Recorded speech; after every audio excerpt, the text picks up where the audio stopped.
ধৈৰ্য ধৰা, বিপদৰ সময় পাৰ হ'ব। আজি যিয়ে তোমাক চাই হাঁহি আছে, কালিলৈ তোমাক দেখি থৰ হ'ব।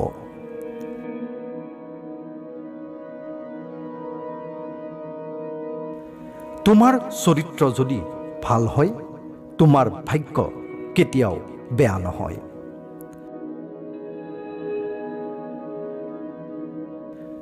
পৰিস্থিতি লাগিলে যিমানেই কঠিন নহওক কিয়, মনৰ পৰা যদি সহজ বুলি ভাবি লোৱা, সহজ হৈ পৰিব।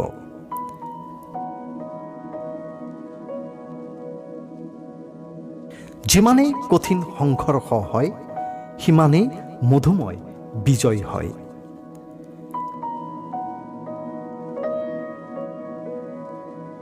জীৱনৰ বাটত বন্ধু ভালদৰে বাছিবা, কাৰণ তুমি সেয়ে হ'বা যি তোমাৰ বন্ধুসকল হয়।